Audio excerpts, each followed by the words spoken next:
Dear colleagues, today we will present some results of an ongoing project financed by the Bulgarian Science Fund with leading partner University of Economics Varna and supporting partners University of National and World Economy and the Dimitar Zenov Academy of Academics Svistov.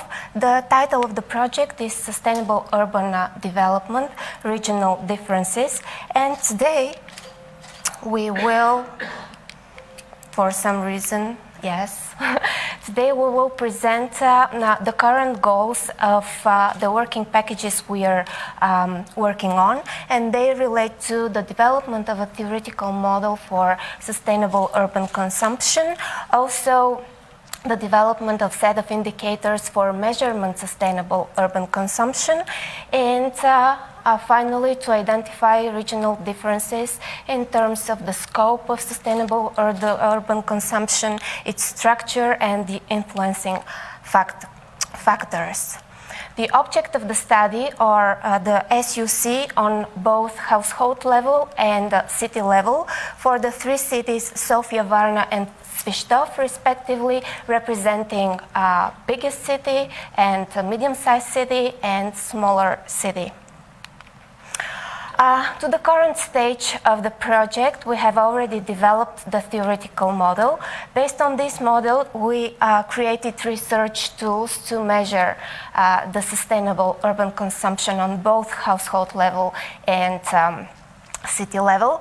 We have gathered most of the data, but we still face difficulties on gathering a lot of data on a city level, and I'm going to explain a little bit about these difficulties. And at the end, of course, now our research teams are working on the analysis of the collected data, and we as the younger representatives of the researchers will not actually present statistically proven data, but we will give insights on the direction of the results that we are acquiring based on the collected data. So, speaking about the theoretical model, it comprises two general sections. The one is the structure of the sustainable urban consumption on a household level, and the other section are the influential factors for these types of consumption. Because our time is limited, of course, we will not go into too many details, but I'll just briefly point that the structure of the sustainable urban consumption comprises 5 consumption clusters or consumption areas, and respectively the weight they have within the impact on the environment and the society is listed in the way we have listed them: housing, food, transport, consumer goods, and respectively waste management. The influential factors are grouped into several categories again, including psychological, social, habitual, institutional, which relates to legislations, regulations, marketing activities, etc., socio-demographic, and so forth. So based on this theoretical model, we were ready to create our research tools, and at present we have created a structured questionnaire, which is about 11 pages, really comprehensive questionnaire. It was a lot longer though, and in the phases of our study, we pre-tested it and narrowed it down to respectively to this size. So here we have included the informational bodies within the questionnaire. We have the section identification, with which we define the profile of our sample. Then we have a section measuring the actions within the households, which includes information about the consumption in the housing, in the field of food, transport, and waste disposal. And then we have a section measuring the knowledge of the consumers within the households about this phenomenon, and also the attitudes and values. For the city levels, we rely on information from public registers, but the thing is that at present there is no universal tool to compare the improvement of the different municipalities regarding this issue. What we did here, first of course, we started with literature overview and checked out what our colleagues worldwide are doing. And based on that, we proceed to the next stage to read secondary data sources, all possible documents that we could find on a national and local level. And here the difficulties started, because even though there are unified national programs that should be followed by the municipalities, the different municipalities have different programs and different strategies, plans, respectively different indicators to measure sustainable consumption. So our challenge then was at least from all these documents, to extract the indicators, to point out which is the responsible institution, so that next we can contact this institution and get the information. It was beautiful, and our list of indicators comprised of 625 ones. It's a really big one, and we were really motivated. But when our colleagues who were responsible for contacting the institution started this phase, we were like, oh my God, we have a problem here. And the problem now, I will start from this part, then I'll go back to this part. The problem was that, unfortunately, most of the institutions, including we started with a nationally representing most of the institutions didn't support, or at least didn't provide us with data on a city level. But for the purpose of our research, we cannot work with data on a regional level or municipality level, because we do not include the villages. We just work for the urban environment. So that was the first problem. And with this ambition, with these many indicators, the next ambition was, let's gather what we can get. So now we are just trying to, probably we will be faced with the assignment for the summer to knock from one door to the other to collect the indicators like Pokemon. And we still have not given up, on the idea eventually to create this tool for unified comparison between the municipalities. For the household level, we didn't have that problems.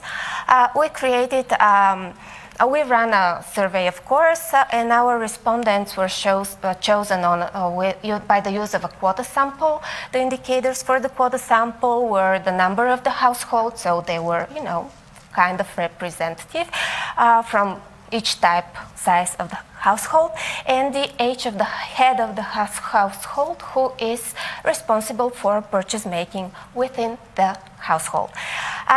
We ran a pre-test interview with 2,245 respondents to test our tool for time, understanding, and also to gather additional ideas and suggestions from the households, what else could be included in the questionnaire. So finally, we've created the tool and we ran the online survey of 1,049 respondents. Now, this is because probably our time is running. These are some of the indicators showing the profile of our sample, like place of living, household size, children to 18 years of old, working members of the household, unemployed members of the household, education, etc. There are other variables as well. We have chosen them based on previous research results that indicate different consumption patterns based on these. For example, the more educated people have more sustainable consumption, which is proved in some researches. In others, it is not, so we'll see what will happen in ours. And for the first section of the questionnaire, the sustainable consumption actions. As I said, we are not providing statistically proven data now. We are just providing insights about the situation. We can see from these graphs that the Bulgarian households live either in small or medium-sized homes, mostly medium-sized, from 50 square meters to 100 square meters. And the difference between the three municipalities, the main difference is as follows. In Sofia, more people live in smaller-sized homes in comparison with the other two cities.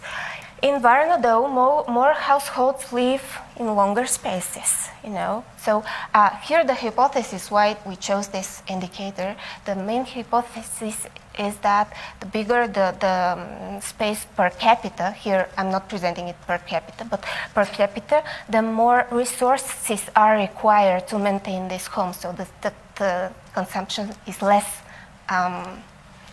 sustainable. And the next example that I will show relates to the acquirement, the acquisition and the usage of things and improvements for saving energy and water in the houses. That's why we wrote SUK for sustainable consumption in the three cities. What can be seen from the first graph? Here, I'm sorry for these percentage points. They show percentage points of the answers, not the cases, but I'm going to tell you what the cases are. So the most popular sustainable activity within the households is the care for the windows. You know, aluminum PVC or, you know, wooden double blazer improvements on the windows to save energy and water. And about 87% of our respondents claim that they do that. The next one is energy saving and lighting, exterior plaster or claddering of the building. They are about, the first one around 60% of the 73% of the respondents. Then the next ones around 60%. Also appliances are economical in terms of energy consumption. Half of the respondents, 50%, say that they have thermal isolation of walls or floor. And now, not to waste your time anymore, the other statements of different improvements are less representative or have less penetration within the households. Least popular ones is the use of solar panels. And from the graph below, considering the average number of things and improvements used per household in the three cities, we can see that the initial data indicates that more cities in Varna, more households in Varna have more sustainable practices. And now I will give the floor to Veneta to tell you more about our insights or our findings about the knowledge, attitudes, and values of the consumers. From this slide, you can see what are the statements of our respondents about sustainable habits and their attitudes towards sustainable habits, what they think, not their behavior. And here you can see that they mostly agree, 57% is, or the green one is strongly agree, and this one is just agree. The majority agrees that sustainable habits are good and good predictors for sustainable urban consumption. So, in comparison to the slide before that, the people are aware of their impact on the environment, but they don't really implement it. And here we see a gap between habits and knowledge of the consumers. You can see that for the three statements here, Reducing consumption is important for sustainable development. They agree. So they know that if they reduce their consumption, it will have an impact. But if we ask them who really does reduce consumption, probably the percentage of people would be smaller. And the same is with buying organic, or in our case, we also had a question about if they do buy from local farmers, they agree that it has an impact, but if we ask the question the other way around, probably the answers would be different. So we have a good knowledge here. And also about recycling, they strongly relate recycling with sustainable consumption. Here we have a split on the 3 cities, and as you can see again, consumers agree that in general, for these 3 questions related to local farmers again, recycling, and the impact of our behavior on future generations, they agree that it has an impact and that sustainable consumption is a way for a better lifestyle. Probably we could discuss here the discrepancies between the groups, but as you can see, they're really small. And maybe in the middle, I would like to pay attention to this comparison, because here we have people who are in the gray area, so they are neither agree nor disagree. People are not sure if their current actions are going to impact future generations. So here we could suggest two probably options. The first one is they're not willing to do it now for future generations, or they just think that this is something last to do and we could prevent it with production and other phases that go before consumption. So this is an interesting insight at the moment. And if we want to see the reason behind this, as my colleague mentioned, we collected a lot of demographic data. We could try to look into the educational profile of our sample, which tends to be representative because we have asked people from different ages, different educational profiles, family size. So we have aimed this data to be representative. And here we see 2 trends. The first row, 6, is for people who hold a PhD degree. So these are the very smart consumers. And the 2 here is low educated people with pre-primary education status. And here you see the greatest levels of disagreement on the 3 questions from 2 slides before. So these groups, they may be small in weight, but they show a trend that people in the end are more skeptical for different reasons. Probably the low-educated people just don't see the link between consumption and results impact on the environment. And the other one are just too skeptical because they don't see the governmental support on this issue. And I would like to finish our discussion with this. We are still in the process of analysis, and at the end of the year we'll have it reported and our results will be final. Thank you for your patience and attention.